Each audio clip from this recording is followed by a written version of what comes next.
iPhone or Samsung, well, basically Apple and Samsung and Android and all these companies don't come up with a new phone, all of a sudden the market and the people are going to be like, what happened? We were expecting a new phone.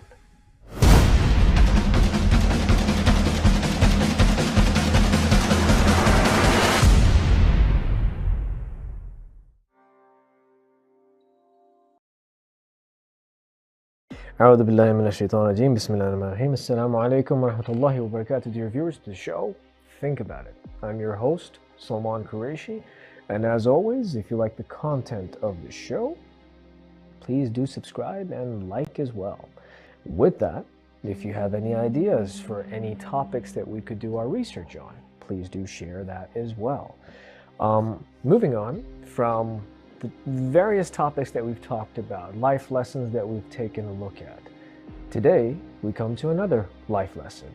One life lesson that's very important for people to know, because guess what? This life lesson in particular is known to be the key to happiness.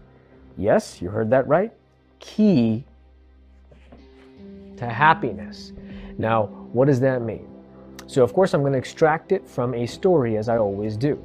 Today's story revolves around a gentleman by the name of Atif. Our friend Atif lives in Canada, just like you and I do, and many people do. Now, our friend Atif lives in Canada, and he has a stable job. He's working. He's pretty much, living day to day, as busy as life can be. And he decides to take a trip to Pakistan. Now, usually, whenever he goes to Pakistan, he has a lot of friends in Pakistan. He has a big network in Pakistan. Now, when I say the word network, for those of our viewers who don't know, network means you have people that you know who are in different occupations, different jobs, different areas of life, different facets, who pretty much help us out and support us whenever we need to. So in Atif's particular case, being an overseas Pakistani living outside of the country, living in Canada, whenever he's needed to get anything done in Pakistan, he usually used his network. He used to give a call to one of his friends. He had a specific friend, or has a specific friend, named Usman. And Usman is in the military, and he knows quite a few people in Pakistan, and he knows about different procedures. And being in the military, he's worked in telecom, he's worked in defense, he's worked in different facets and different aspects and occupations in Pakistan as well. So let's say that our friend Atif has a newborn in his home, and he wants to get a identity card, a NICOP, a national identity card of overseas Pakistanis made. He would give Usman a call, and he'd say, Usman, I need to get this NICOP made and the procedure and all. I'm not very sure about it. Could you please support me and help me? And Usman would be like, you know what? Don't worry about it. Why don't you send me a few pictures of the newborn, and I'll see what I can do. Send me your address and send me this information. Atif sends the information and the pictures. A few weeks later, in Atif's mailbox, Atif has a brand new NICOP, a brand new ID card. So his connection, his network, his friend helped him out in receiving that. So that's pretty much a favor or something. In many countries, it's known as a wasta, connection, or even in Urdu, sometimes we say sifarish. But anyways, in any case or form, references, networks, connections can get people by in many areas where they are unaware of situations, they lack capability or capacity to do something. That's where connections help. So our friend Atif goes to Pakistan for a vacation for a few weeks. When he goes to Pakistan, he meets his friend Usman. Now, Atif's occupation is of a professor, and he works in Canada here and there, trying to get a stable job with a university, but he's a visiting faculty at a university, so he's not getting that stable, permanent, full-time job. But alhamdulillah, life is still moving on. He can still afford rent or mortgage. He has a roof over his head. He gets 3 meals a day. But when he goes to Pakistan, he meets his friend Usman, and Usman tells Atif that, why don't you move to Pakistan? We have so many universities over here that need good professors, and they're decent packages, good salary packages and benefits and different things, and you would enjoy it too. And Pakistan is a beautiful country. You get different seasons, different weathers, you have a nightlife available too, and besides, since you're Pakistani by descent, you've got family here too. You've got friends over here that you've studied with when you were a child. So there's going to be a social life that you'll have too, instead of that busy running around, meeting ends meet, trying to do different jobs and trying to do different things in Canada. Now, Atif smiles at this and says, but who can afford, and where do you start, and what do you do? And so Osman quickly interrupts him and says that, oh, I know a few people in XYZ universities, and yeah, there are different job postings open, so let me know if you're interested. I can, make a phone call, find out what's happening. To this, Atif is intrigued. He's happy. He's curious. He wants to know more about this. So Atif looks at him and says, what's the salary package like? And what are the benefits? And what university are you talking about? So Osman mentions the name of one or two universities, mentions the packages that they offer, and says that I have friends in these different departments and their deans and whatever, and they provide these different things. If you're interested, I could definitely go ahead and try to hook you up. That means, help you out, get you that job. Atif's really happy about this now. Now he's hopeful about this too. He's like, this is a good opportunity. Getting a job at a university, getting this happening. And, I don't have to do much either. My friend is over here. He'll hook me up. Atif goes to his house in Pakistan. Now he's looking at his own house and he's like, he can imagine himself living in this house. He can imagine himself, what car will he buy? What's going to happen? How the utilities are going to work. Taking a look at different small details now, intricacies, details around the house and different things. Atif talks to his wife and says, you know what? My friend said XYZ and da-da-da-da-da. And his wife's like, oh, really? And Atif's like, yeah, he's going to hook me up. He's going to set it all up. I'll have a job and whatever, and decent money and stuff. And, when our kids grow up, they can still go to Canada, and we can go to Canada with them. But this is the situation. So Atif's wife is like, okay, if you've talked about it and you've thought things through and things look good, then okay, fine. We can think about it. It's something that's on the table. Now, a few days pass, and Osman doesn't message Atif yet. Atif is a bit confused. He sends a message to Osman, hey, you were supposed to message me.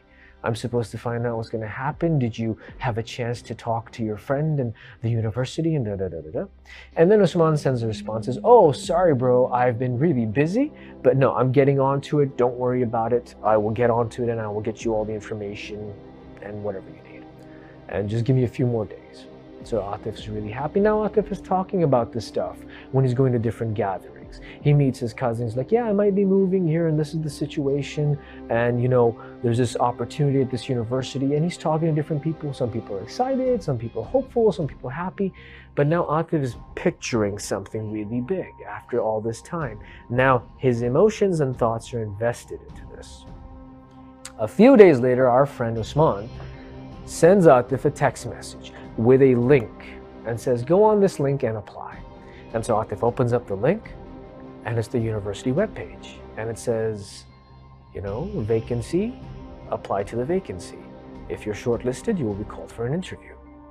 And Atif looks at it and says, I thought you were going to hook me up with a job. I could do this sitting in Canada. I could apply for jobs like this. That's what I've been doing for all this time. And so all of a sudden, Atif is demoralized. Demoralized means that confidence goes away. You start feeling a bit bored because of what's just happened. You start feeling disappointed, and all these different feelings start coming up because you had built a picture in your head that everything was said and done. But it wasn't. The moral of this story is if you have high expectations, you will definitely have great disappointment. Expectations is the topic of today's show. Expectations, believe it or not, dear viewers, is definitely the key to happiness in life. Now, what should be understood is that when you expect something to happen and it doesn't go through according to your expectation, obviously you're disappointed. The higher your expectation is going to be and the more detailed it's going to be, the greater chance there is of being more disappointed. So, when this entire thing happened with Atif, now all of a sudden he has to answer to his wife and go to his wife and tell her what has happened. Those cousins that he's talked to, that image that he has made in his mind of living in a certain country and developing different thoughts and investing his feelings into something, all of that is now questionable, or in his eyes, shattered. Now Atif could be very disappointed in his friend Osman and say, what did Osman do? And this and that, and he might even hate Osman for it. However, Osman's still that same friend who helped him out with the ID card for the child when he was sitting in Canada. However, Usman is still the same friend who helps him out and is a big part of his network. Usman didn't do anything wrong, really. He said that there are opportunities. And yes, he might have used the word, I can hook you up or I can help you out, but he didn't mention the details of what he would do. Atif assumed the details. And so what we end up doing is we end up assuming things when we expect things. There are certain statistics from the 1980s that show that in the 1980s, people were more self-reliant. And because of that self-reliance, that means they depended on themselves, right? They were happier.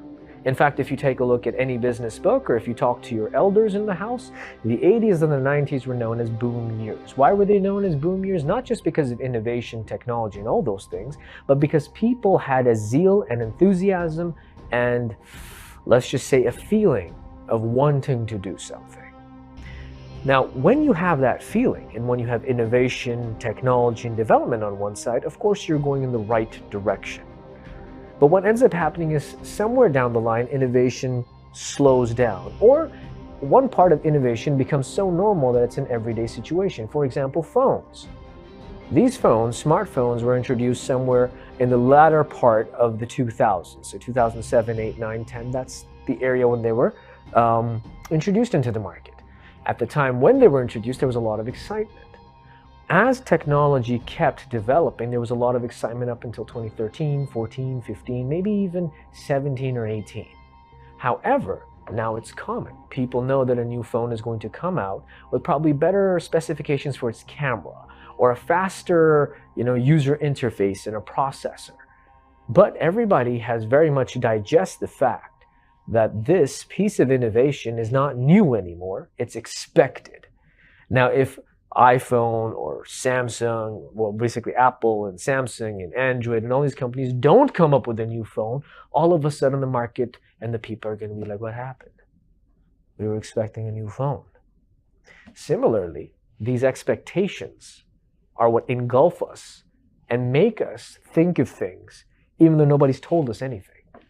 Apple does not have a contract with all of its customers or the people who are sitting over here, me or you, that they're going to come up with a new phone every year. They just do. If they don't one particular year, they haven't broken any contract. They've just taken something that we expect and built in our head and disappointed it. So statistics that show that the 1980s people were more self-reliant. Let's take a look at more on what that means. That basically means people used to think for themselves. What does that mean? The word think over here is very important, and especially for themselves is also very important. We live in an age of reaction. Reaction means that when you open up social media, when you open up any application that you use, whether it be Snapchat, Twitter, Instagram, Facebook, whatever is your cup of tea and whatever you like to indulge yourself in, TikTok, whatever it is, what we do is we take a look at information that is out there or people that are coming up with certain information. There are certain trends that are going on. There's just data somewhere. And what we ultimately do is we react to what we're seeing. We have thoughts based on something that someone has done or someone has thought of. So whatever we're doing is a reaction. It's no longer genuine and it's no longer something that's original. Now, when you have an age of reaction, what ends up happening is social media, smartphones, all these things, latter part of 2000s, right? So 2005 onwards, that's when all the stuff started kicking off. So after some time, after some years, our own thought processes started dying down. They started becoming less and less and less and less and less, and we were expecting other people to think for us. We're expecting too much guidance. Having guidance is not a bad thing. Somebody guides you, gives you advice, tells you what to do, but you have to walk through the doors. You have to think to yourself, based on somebody's guidance, what you can take from it and how you can move forward. But nowadays, people are expecting too much. In fact, A to Z is what they're expecting. Now, with that, we take a look at some examples. Not just the story that I've shared, but the examples of expectations. If you take a look at expectations, now if you're in class, as a teacher, if I ask a student of mine, that, a high school student, or maybe on the latter part, or a college student, that everybody's going out. Students are about to go out to Tim Hortons or something, or a coffee shop, and they look at me and like, sir, do you want anything? And I'll say, oh yeah, give me a cup of coffee. If the student says, okay, sure, and leaves. Now, I didn't tell any specification to the student about what type of coffee I want. I didn't tell him how much sugar I need or how much milk should be in the coffee. But if the student comes back with a certain amount of milk or a certain amount of coffee, or no coffee, no milk with no sugar, I shouldn't be one to complain. If I expect the student to know things, that's my bad. And secondly, if I expect the student to say, oh, do you want anything else, like a bagel or a donut or something like that? Those expectations are now too ambitious on my part, meaning they're too much. Having too much expectation is not good. Take a look at another example of friends. If you are somebody's friend and you expect them to do something, you're like, hey, could you do this? And they say, yeah, sure, we'll do it. And they don't do it. Your disappointment is shooting through the roof, depending on how important that something was for you. If you ask a stranger to do the same thing and they don't do it, your disappointment is not going to be that much. It's going to be a bit low. You might be disappointed, but it's not going to be to that extent. In fact, there's situations when you might not be disappointed at all because it was a stranger. You don't expect much from a stranger. And that's the moral on this part, is that whenever you're about to do anything, whenever you have any favors that you want somebody to run, whenever there's any kind of work that's about to happen or something you're about to do, if you have asked someone to do something, keep absolutely low expectations as though they're strangers for you, so that if things don't work out the way you've expected with the details in your mind, you are not disappointed. We're going to take a look at the flip side, which means if you have low expectations, what happens after this break. Stay tuned and think about it. Assalamu alaikum wa rahmatullahi wa barakatuh. Welcome back to the show, Think About It. I'm your host, Salman Qureshi, and as we've mentioned in the beginning of the show, if you like the content of this show, remember to hit the subscribe button and the like button.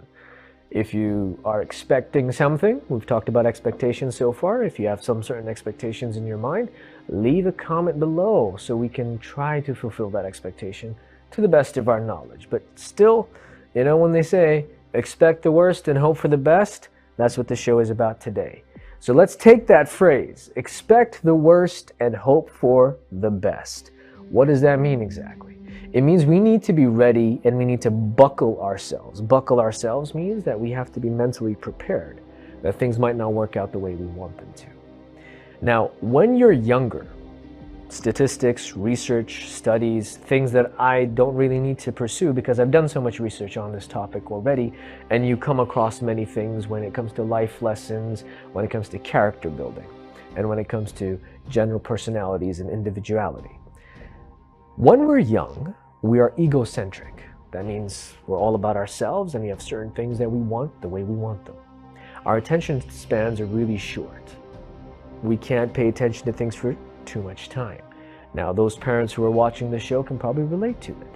Regardless if your children are grown up now, when they were younger, you know what it is. And those siblings who have younger brothers and sisters can also probably relate to the situation of young children. The younger we are, the more egocentric and the more short or the less attention span we have. As we grow older, we go through a phase where we don't get things immediately. If a child cries and they need milk, their mother and father or older brother and sister are quick to get it for them. As they grow older, it's not milk that they want anymore. It might be a toy. It might be the want to watch a cartoon on TV. But maybe somebody's watching something at that time. Maybe people are busy at that time. They can't get what they want immediately.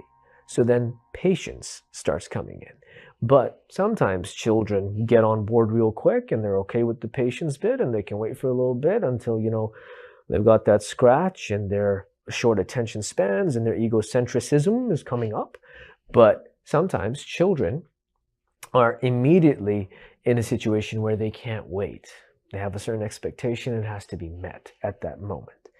In both scenarios, it's not the child that is wrong. It's not that there's something wrong with their upbringing.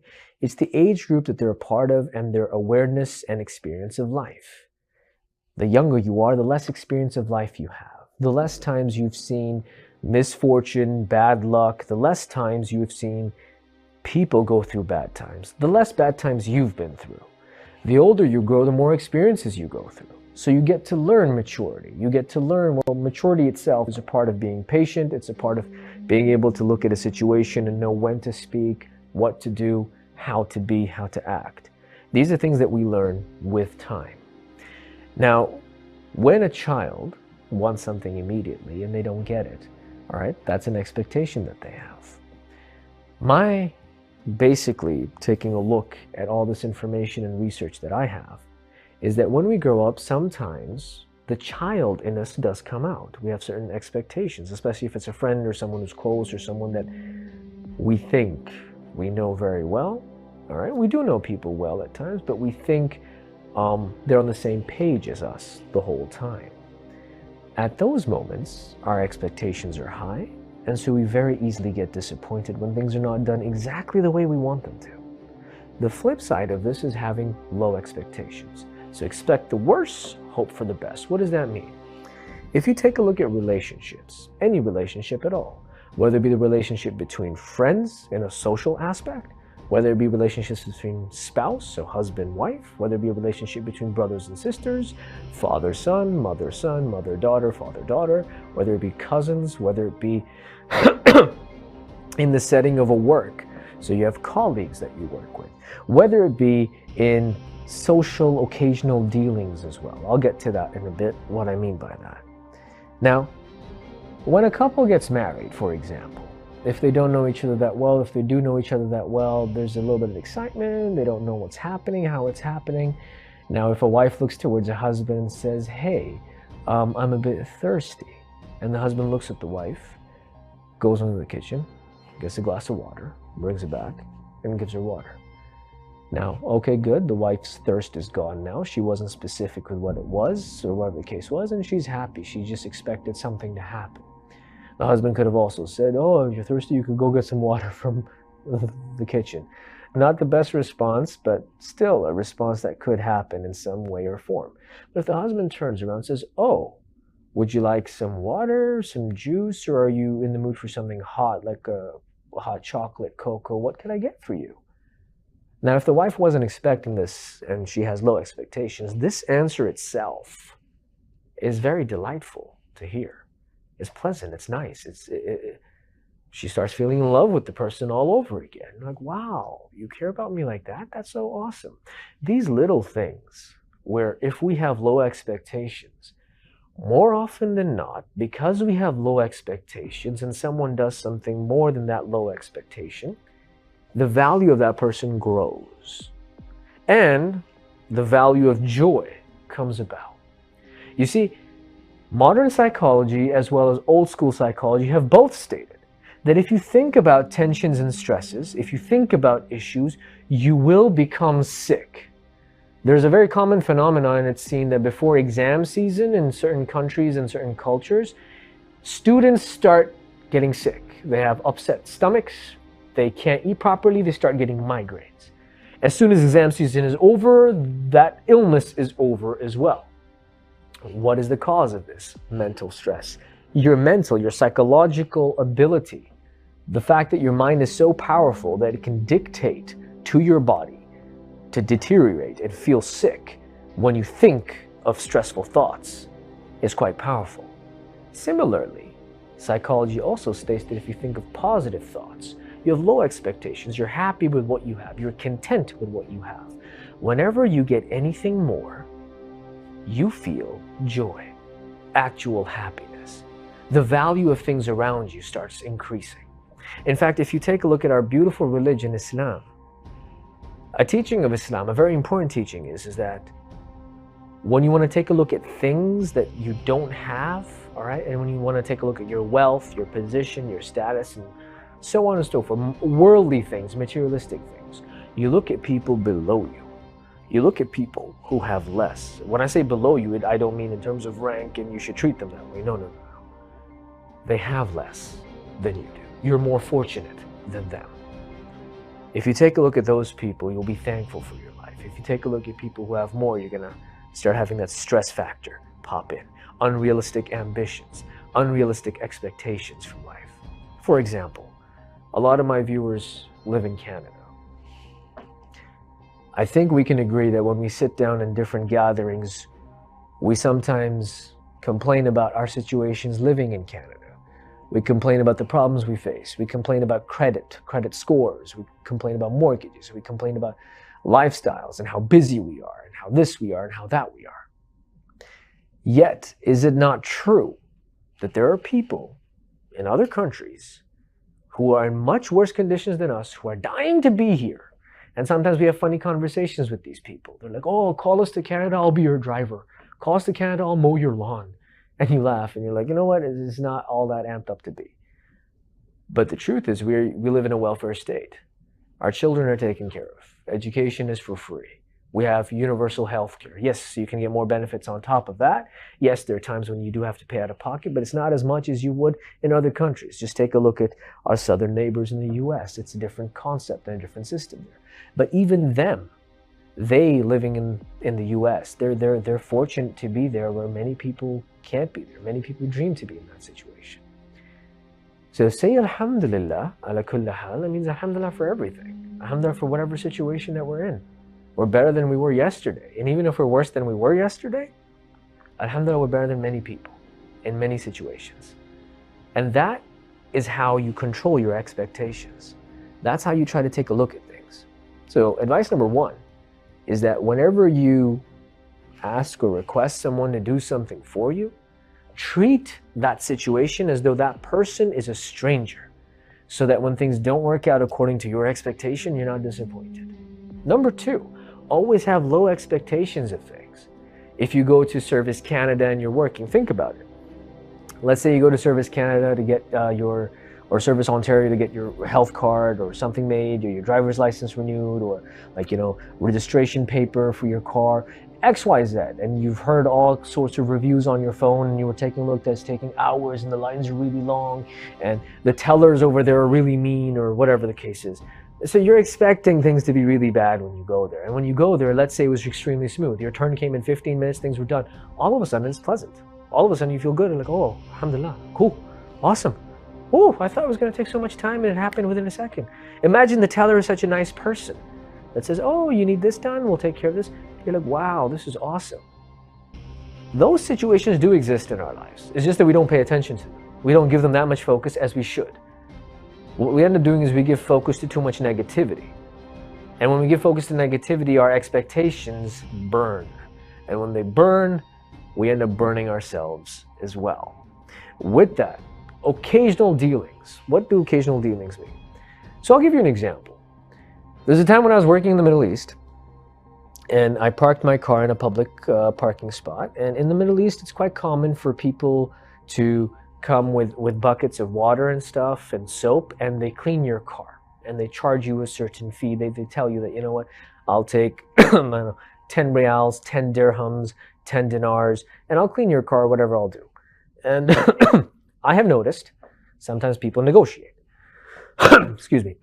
Sometimes they say that, no, I'll give you 5. Clean it in 5 or don't clean it. And then the guy's like, okay, I'll clean it in 5. And you see that bit of a situation happen. I remember there's a time when now 10 reals or dirhams are not that much money. I mean, you live in Canada, whatever the exchange rate is, and if Allah subhanahu wa ta'ala has given you, you can give a little bit more. Where we're ready to spend $30, $40, $50, $100 on food going outside, we can fork up $5 more for somebody in need. I mean, that's my philosophy and that's my opinion. So this gentleman who was cleaning cars, I remember I parked my car, I came out of my car, looked at me and said that, do you want your car to be cleaned? And I looked at the gentleman and I said, oh, how much do you clean it for? And he said he cleaned it for 15 reals. I was like, okay, sure, thank you very much. I'll be back in 20 minutes. And he was cleaning other cars too. I went and I did what I had to do. I came back in 20 minutes and he was cleaning my car at the time. So I got to have a conversation with this gentleman. I'm like, how are you today? How's work going? And as always, you know, us as human beings, we have a fitra, we have a nature where we complain about all the things that are going wrong in our lives, right? Regardless of how great our life is. So complaints were coming, and I couldn't relate to a lot what he was saying because his lifestyle and where he was from, his background, his way of thinking was very different from mine. And Allah subhanahu wa ta'ala had put him in different tests as compared to putting me in my own tests. And so when I was listening to this gentleman talk, of course there's empathy that comes out, there's sympathy that comes out. And I was quietly listening to this gentleman. I was nodding my head as this person was speaking. When they were done, instead of giving him 15 riyals, I gave him 20. Now 5 riyals is not much. It's like $1, $2.50 or something. We pay that much for a Tim Hortons double, medium size. I gave him 15. Instead of 15, I gave him 20. The look on his face, the look on this gentleman's face, first off, it was amazement, it was shock, it was being surprised, and there was a delight, there was a smile. Like I could see that there was a smile from inside coming out. Sometimes, you know, when children laugh and you're like, oh, that's an awesome laugh, it's because they laugh from inside. It's a natural laugh. It was a natural smile, a natural feeling of being pleasant. And I was the cause for that. When I saw that, I felt so cool. And he looked at me, he's like, you know, a lot of people, when we want to clean their cars, they're always negotiating with us to bring it down. You're the first person who paid above. And when I heard this story, now I didn't do this to be a proprietary person or to be high record or to share this story because I did something. It's because after that, I made it a purpose to give a little bit more than what they agreed with me. After that, I used to tell my friends to do the same, who were in the same boat as me or even in a better position.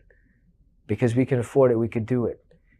Because believe it or not, the only thing that people are dying for nowadays is kindness. They just don't know it.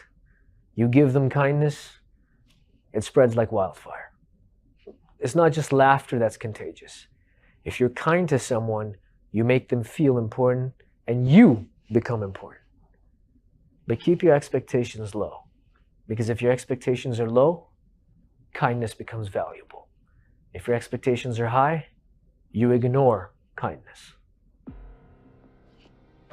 Think about it. With that, have a good day. Inshallah, I'll see you in the next episode. Take care. This is your host, Salman Qureshi, signing off. Assalamu alaikum wa rahmatullahi wa barakatuh.